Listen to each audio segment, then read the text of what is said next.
Hey guys, it's the Loud Guys. Today we are going to react to how America became a superpower. And we all know that America is a superpower and everybody looks up to America, and also everything goes around America only in this world. But the thing is how America came into a superpower, because we have seen all the other countries like Spain, Portugal, Britishers, these were the countries that you can say were very dominant in the 17th and the 18th century. So then how that America just got independence in the 17th century became a superpower, and what was that it got so much power? Because the thing is the Britishers were known for their power. They had, you can say, made colonies of everyone and anyone, because USA was a colony of British, India was colony, most of the Africa was, then also Portuguese, Dutch, Europe was the king in, you can say, in the 17th or 16th century. But after that, from recently, if you consider 19th century and 20th century, America has been the king. So what has been that brought that change? So I'm very excited to know Yes, about even I'm excited to know and to see more details that how America became the superpower. Like as you said, there are even more and bigger countries. Like even Russia is now up to the mark. But yes, we'll see about America, and we have already seen a lot of movies of war of America. Like we have seen how soldiers fought. But yes. Even at that time they had so many equipments, and even now they have, and now so we all know that it's a superpower country. So yes, even in India also, whenever we see news, there is always a news regarding America becoming superpower and all the things that it owns. America owns all the defense weapons and everything that it owns. They show us about them. So yes, now we are going to know about the journey maybe, or the knowledge. We are going to gain the knowledge regarding that. So let's see what is there in this video. And you can feel it in all the American movies, all the American movies of 1950s and all. You can feel it in there that they always wanted to be that number one, or to be that leader. Everybody should look up to them, because in the World War also, World War One, America enters, the World War is over. World War Two, America enters, the World War is over. So that is the kind of dominance and the role that America plays. So let's watch how America became a superpower. The modern United States is the most powerful country in human history, with over 800 military bases and 37% of global military spending. Wow. The US has become the leader of a vast, interconnected global system that has helped usher in an era of unprecedented prosperity and low levels of conflict. To understand America's position in the world, and why it's so pivotal for world politics as we know it, you have to go back to the country's founding, back to when America wasn't a global power in any sense of the word. Yeah. During the first 70 years of its existence, the United States expanded in both territory and influence in North America, eventually reaching the Pacific Ocean, in a wave of expansionism that resulted in the wholesale slaughter of the indigenous people who populated the continent. Oh. But early Americans were deeply divided as to whether the country should expand beyond the Pacific and Atlantic Oceans. This became a major debate after the Civil War, when some leaders, like post-war Secretary of State Seward, argued that America should push to become a global power. Okay. Seward succeeded in pushing a plan to purchase Alaska from Russia, but his attempts to buy Greenland and Iceland, as well as annexed territory in the Caribbean, were all blocked by Congress. Oh, so they That's wanted because to buy some more. Americans, including many on Capitol Hill, had a strong anti-imperialist bent. These people worried about America getting more involved in global politics, as well as having to integrate populations from quote-unquote inferior races. And this opposition implied major checks on the imperialist urge to expand. But something was happening in the late 1800s that would change the debate about American expansionism. The Industrial Revolution produced explosive economic growth, and the bigger US economy required a more centralized state and bureaucracy to manage the growing economy. Power became concentrated in the federal government, making it easier for expansionist presidents, like William McKinley, to unilaterally push American influence abroad. The key turning point came in 1898, when President McKinley dragged the country into war with Spain over Cuba, despite some intense domestic opposition. The rising United States easily defeated the moribund Spanish Empire, acquiring Puerto Rico, Guam, and the Philippines in the process. Oh, wow. Over the next 2 years, the US would annex the Kingdom of Hawaii, Wake Island, and American Samoa. A few years later, the US took control of the Panama Canal Zone and sent troops to occupy the Dominican Republic. It also purchased the American Virgin Islands. This period of rapid acquisition of far-flung territories put the US on the map as a truly global power. Okay. During this time, America also began using its influence to protect its growing commercial and military interests abroad, installing pro-American regimes in places like Nicaragua, and playing a major role in international diplomacy regarding the Western presence in China. Open door policy. World War I showed just how much America's influence had grown. Not only was American intervention a decisive factor in the war's end, but President Wilson attended the Paris Peace Conference, which ended the war, and attempted to set the terms of the peace. He spearheaded America's most ambitious foreign policy initiative yet, an international organization called the League of Nations, designed to promote peace and cooperation globally. The League, a wholesale effort to remake global politics, showed just how ambitious American foreign policy had become. Wow. Yet isolationism was still a major force in the United States. Congress blocked the United States from joining the League of Nations, dooming Wilson's project. During the Great Depression and the rise of Hitler, the US was much more focused on its own region than on European affairs. Ultimately, America's ever-growing entanglements abroad made it impossible for it to stay out of global affairs entirely. In East Asia, the growing Japanese Empire posed a direct threat to American possessions and troops, bringing the United States and Japan into conflict. This culminated in the Pearl Harbor attack, bringing the United States into World War II. World War II would transform America's global presence forever. The United States was the only major power to avoid economic ruin during the war, and it was the sole country equipped with atomic weapons. As such, it was in a unique position to set the terms of the peace, and, with the aim of preventing another war in mind, it took advantage. The most famous example of this is the creation of the United Nations. The UN Charter set up a system of international law prohibiting wars of conquest, like the ones waged by the Nazis and the Japanese. It also served as a forum in which the international community could weigh in on disputes and help resolve them. This way, the Americans hoped, great powers could resolve their differences through compromise and law rather than war. Wow, nice. But while the UN is the most famous of the post-war institutions, it isn't the only one.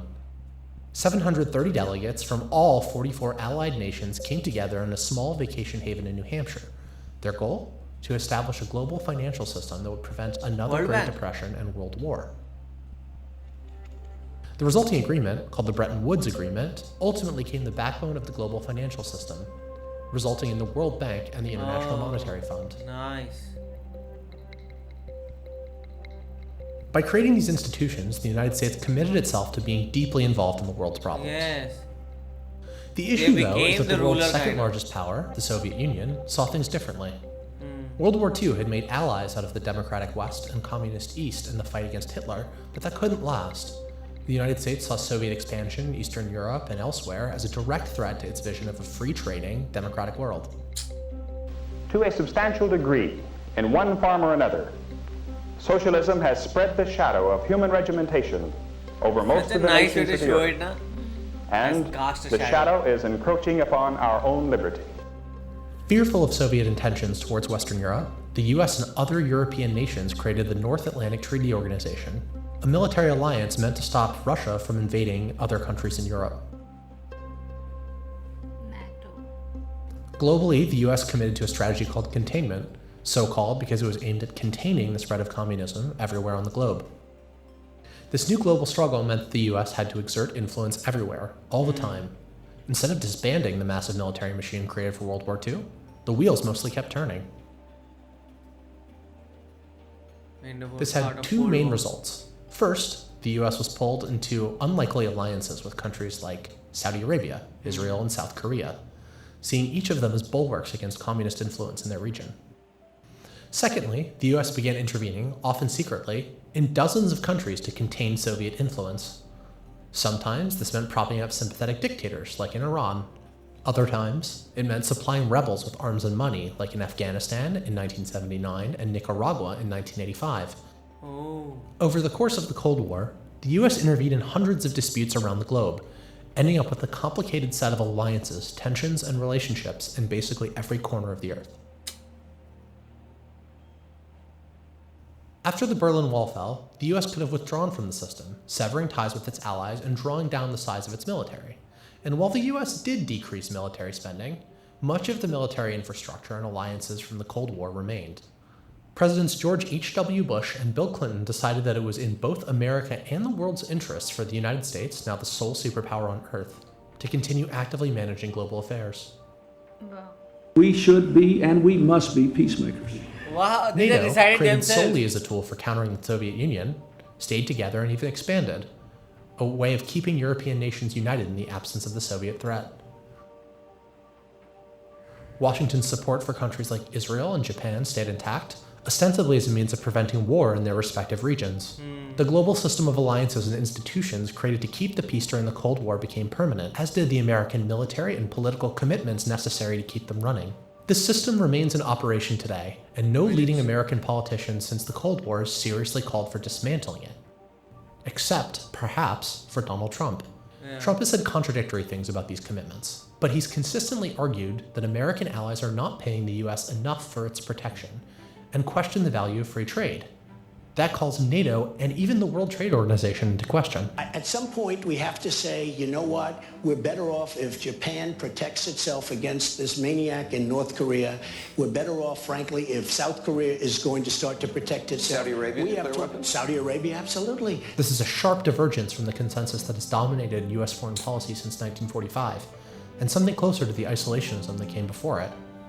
So will President Trump act on some of candidate Trump's ideas and reverse decades worth of institution building and alliances? Till now he hasn't done that. Yeah. We'll find out soon enough. And now he's gone. So this video was actually mind-blowing because we got to know about how US came into becoming a superpower, and this showed a lot of things. Like the thing is, like US proclaimed itself to be a superpower and tried to do everything and to make sure that it always recommend, like everybody like commends itself to be a leader. Because the thing is, like if you ask any other country, like if you ask Indians, like should we take care of people in Africa, or should we take care of people in Ukraine, or do this or that, many people will say no, who are we and why should we spend our money on those guys and this and that. And many countries are like that only. They do not want to like take into consideration other people's problems and would like to go and put their army there and safeguard their people. But US has been always different. Like they have always made sure that they are into matters of other people. Sometimes they get a lot of backlash also because of that, like in Iraq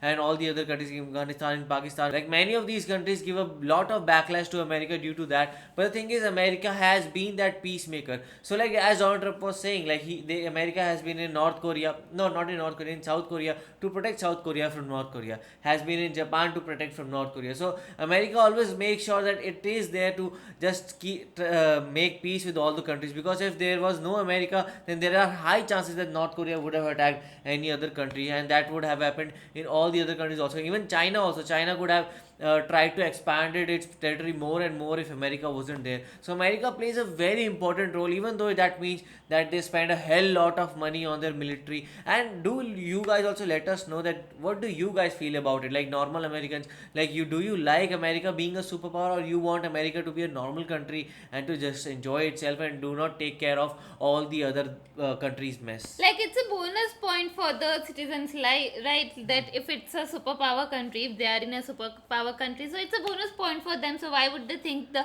other side? No, but yes, there are issues also, no, because due to that, like they suffer a lot, because in Iraq, in Iran, if they can go, Yeah, so that people was are the like dead point. to Americans, this and that. yeah, and we've seen in this video that how America like occupied one by one, occupied a lot of area, a lot of cities and states near America, and how it became and then it was obvious that now it is so huge, it is so big that it will become a superpower one day. And then it also expanded its commercial trade into abroad also. So of course it has to do so, like it has expanded a lot, so it have to do the commercial trade abroad so that it can earn a lot of money even more.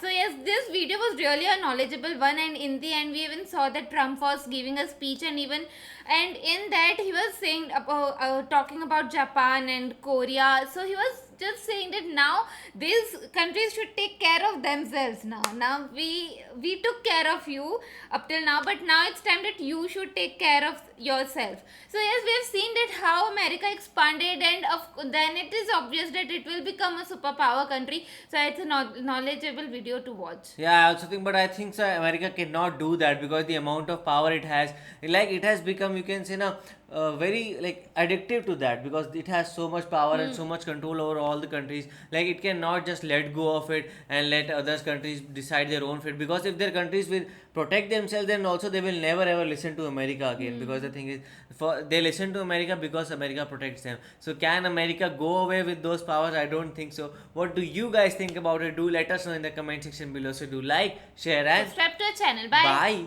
bye.